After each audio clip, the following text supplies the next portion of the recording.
Bonjour à vous et bienvenue sur cette chaîne YouTube. La vidéo d'aujourd'hui va porter sur qui peut devenir analyste d'affaires. Alors c'est une question qu'on me pose très souvent. Quelles sont les compétences, les aptitudes qui sont nécessaires pour devenir un bon analyste d'affaires?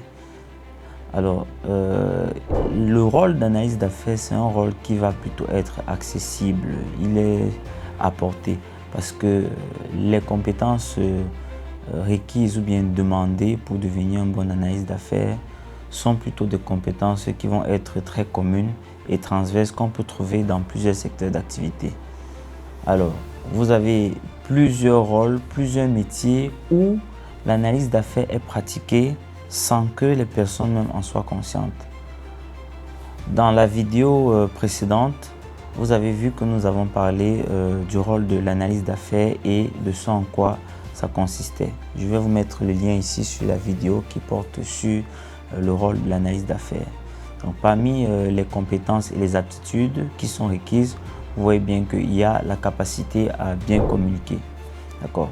Ça, c'est une compétence qui est propre à plusieurs rôles, à plusieurs métiers. Donc, ce qui fait qu'il y a plusieurs personnes qui sont déjà dotées d'aptitudes, de prérequis et de prédispositions pour pouvoir switcher vers le rôle d'analyse d'affaires, mais qui n'en sont pas conscientes. Ce que je vais vous lister ici, c'est un ensemble de caractéristiques, d'accord, qui vont vous permettre de déterminer si vous êtes fait pour être un bon analyste d'affaires ou pas. Un bon analyste d'affaires, c'est celui qui va aimer comprendre avant d'exécuter. L'analyse d'affaires a pour mission principale d'aller collecter les besoins d'affaires et puis de recommander des solutions suite aux besoins d'affaires qu'il a collectés. Donc vous comprenez bien que afin de recommander une solution qui va être appropriée et adéquate, c'est important de bien comprendre quels sont les enjeux, les problématiques qu'il faut adresser.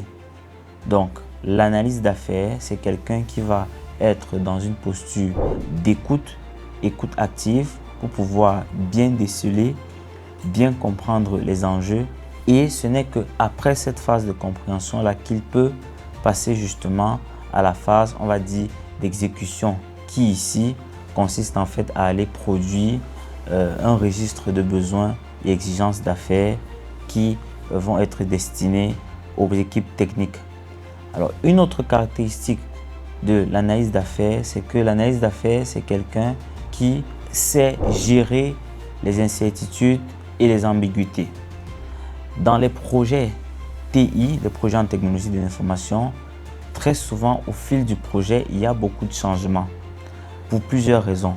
Ça peut être parce que la portée du projet a été redéfinie, ça peut être parce qu'il y a des besoins d'affaires qui rentrent nouvellement dans la liste ou alors des besoins d'affaires qui sont retirés de la liste.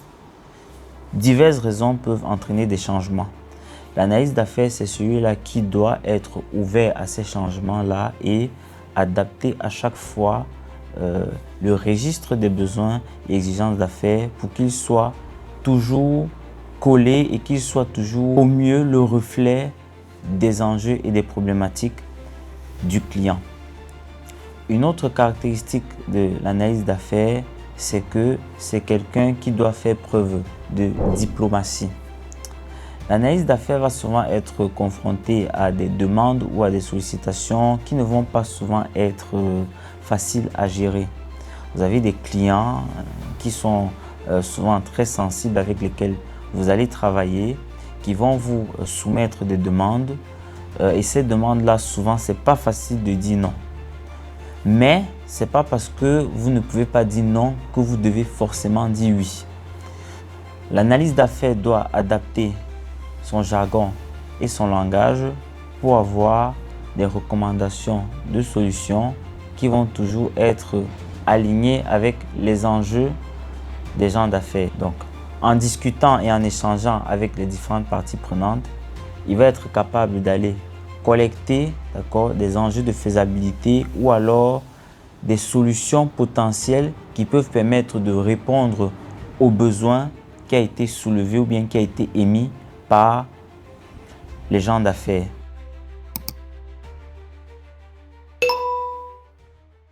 you.